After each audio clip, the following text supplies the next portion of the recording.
Where's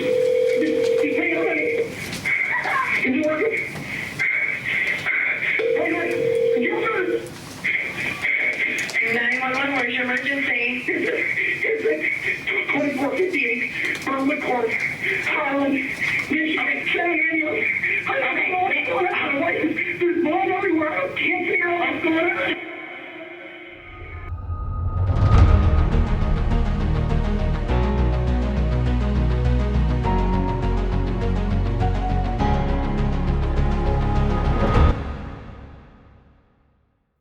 The discovery of a bloody body in the garage of a Detroit area home thrusts decades of violence and anguish into the spotlight, shattering the facade of a picture-perfect family.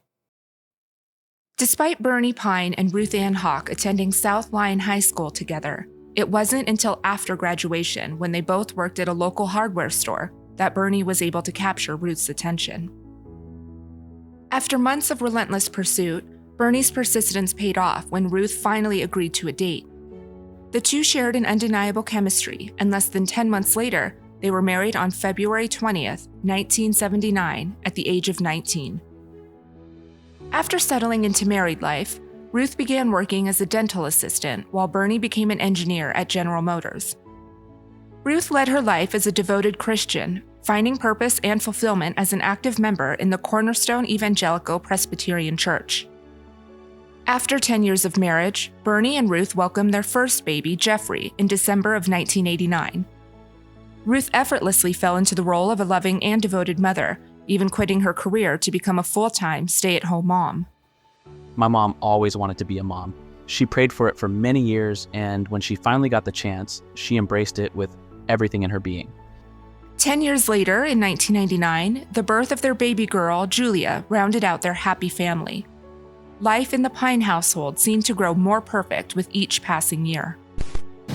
When I went back there, the garage door, the entry door, was partially open, and I had to squeeze through the door, and at that point, I could see that the person, obviously deceased. After 20 years of marriage, Bernie began to notice changes within his wife. When Ruth insisted the women at church were plotting against her, and became adamant listening devices were planted throughout their home and at one point, in her bloodstream, Bernie knew something was terribly wrong. After confessing she hadn't slept for 8 days straight, Bernie took her to the family doctor, where she was promptly diagnosed with paranoid schizophrenia and late-onset bipolar disorder with psychotic features. Ruth's treatment of medication and therapy proved to be working well and gave the family peace from the demons of her mental illnesses.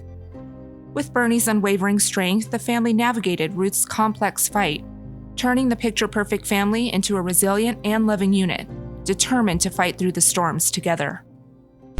The door was open. I peeked in the door, and I observed a large pool of blood around the neck and head area. Within the shadows of Ruth's progress, the Pyne household struggled to stay out of the line of fire from her daily mental health battles. Her behavior began to become frightening and unpredictable, often turning violent toward her support system, who were desperately trying to save the Ruth they once knew. The medication Ruth was taking, which initially provided her with much-needed relief, unexpectedly turned into a source of deep distress. She began to develop an overwhelming fear of her medication, convinced it directly contradicted her religion and was a form of sorcery. As a result, she began to collect knives and conceal them in her headboard storage, and would also wander throughout the house as she clutched her Bible close to her, frequently mumbling and laughing to herself. Her therapist became increasingly concerned for Ruth, recommending hospitalization for her on several occasions. Her family and care team repeatedly urged Ruth to stay consistent with her medication, which, in turn, only seemed to heighten her paranoia about the dangers she felt were within them. Becoming weighed down by the stress at home, Bernie found comfort in the growing friendship he shared with Renee, a manager at a local fitness supplement store he frequented. We did develop quite a friendship, and then obviously we being on equal planes in regards to both of us were in bipolar relationships, and we had a lot in common that way. Sharing the same pain as Bernie, Jeffrey, who was now 21, also confided in his girlfriend about the never-ending struggles and heartache he was facing more frequently. Eventually, I had a talk with him and said, I can't do this. It was so unusual for me, for a guy to break down and cry this much and always be so emotional. Despite the relentless turmoil and pain radiating throughout the Pyne household, the Pyne children, who were no longer being homeschooled due to Ruth's instability, were excelling in their new private Christian school. Jeffrey, a loving and protective big brother, continually sacrificed to ensure Julia's safety in their fractured home. Although he was constantly subjected to Ruth's increasingly violent and threatening attacks, Jeffrey recognized Ruth's unpredictable behavior as a call to stay home and protect Julia, even if it prevented him from finding relief and protection living elsewhere.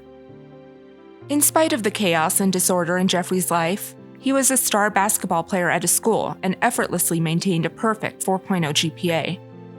When the husband of one of his former teachers passed away, leaving her with the overwhelming task of maintaining her home and expansive 5-acre property, Jeffrey eagerly rushed to help. Always satisfied with his work? Very much. Did you ever complain to him about his work? No. Okay. Did he ever complain to you about anything? No. After constant monitoring of her conditions, Ruth's psychiatrist described her as increasingly angry and violent, severely mentally ill with acute mania, and a significant danger, not only to herself, but also to those around her. In October of 2009, her treating psychiatrist strongly urged Ruth be taken to a mental health hospital for another involuntary stay. She is likely to deteriorate severely and become a danger to herself and others due to her refusal to accept treatment for her very serious mental illness. After years of battling bipolar disorder and schizophrenia, Ruth's illnesses reached a breaking point in 2010 when she was incarcerated for attacking Jeffrey. She had come at him with a knife, that the police had come and taken her to jail, and then she had been put into an institution.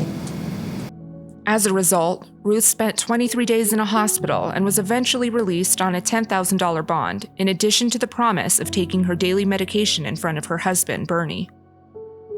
When Ruth found Bernie on a date with another woman, the devastation seemed to jolt her awake, finally allowing her to see the level of damage her illnesses had caused to her once happy marriage. Within 5 minutes, Ruth came to the table and asked Bernie, "Hi, honey, how are you? And who is this?" Later that evening, when Bernie finally told Ruth about his desire for a divorce, Ruth desperately begged Bernie for a chance to make things right. She vowed to stay on her medication, seek help, and do whatever it took to mend their broken family. Over the subsequent months, the Pynes were rewarded with a long-awaited flicker of hope. Ruth seemed to be living up to all of her promises, and for the first time in years, they all believed their family was finally on the road to recovery. Now, he took an object like a 2x4. He took that, and he was holding it, and he hit her in the back of the head. And he hit her again, and again, and again, and again, and again, and again, and again. As Bernie, Jeffrey, and Julia met in the back of an ambulance in their driveway after finding Ruth's bludgeoned body, the three were overwhelmed with a profound sense of shock and disbelief. They were quickly escorted to their local sheriff's station where they anxiously awaited answers. Several hours passed before detectives were able to arrive and question the Pyne family to try to gain any helpful information that could help piece together the very broken puzzle that laid before them. In these type of cases, our goal is we got to clear the family out first, okay? Right. Before we can move on to everybody else. What's wrong with your hands? This was from work today. I was flipping over a pallet on my way to check the bathrooms, and as I was flipping it over, my hand got caught in there and just tore off the skin. There was like skin hanging on it, and I just like peeled it off, washed my hands, put some alcohol swab on it. He is a beloved figure in his community, a former star athlete, student, all-round good guy.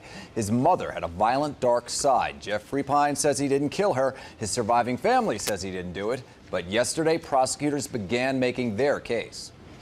22-year-old Jeffrey Pyne sat expressionless while prosecutors told jurors how the former high school valedictorian bludgeoned, stabbed, and killed his mother, Ruth, inside the garage of their Michigan home in May of 2011.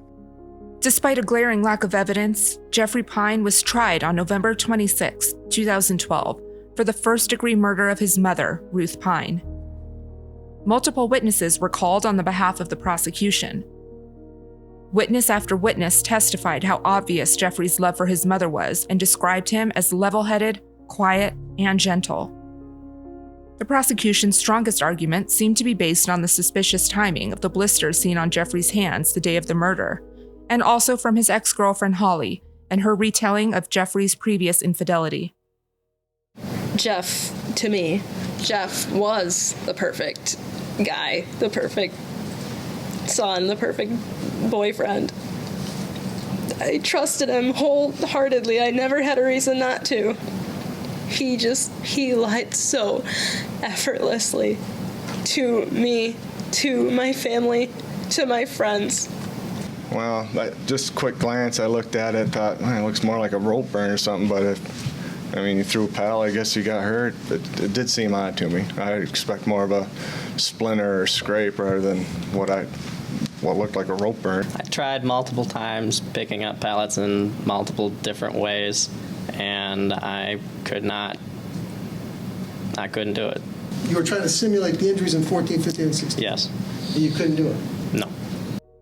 During the time frame of Ruth's murder, Jeffrey stated he was working at his former teacher's house, cleaning up around the basement and transplanting lilac bushes, a request she left on a list of jobs for Jeffrey to complete.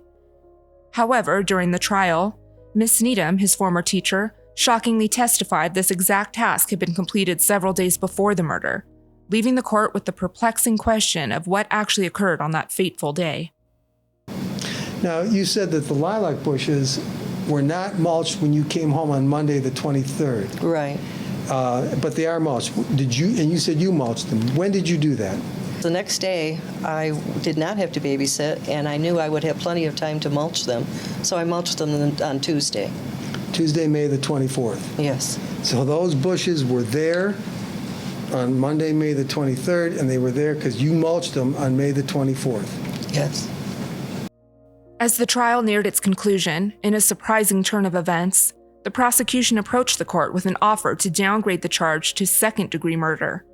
This unexpected move alarmed Jeffrey's defense team, who firmly opposed it with the belief the prosecution had failed to present sufficient evidence to prove guilt beyond a reasonable doubt.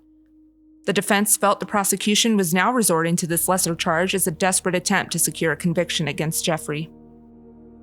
In the people of the state of Michigan versus Jeffrey Pyne, we, the jury, find the defendant guilty of second-degree murder.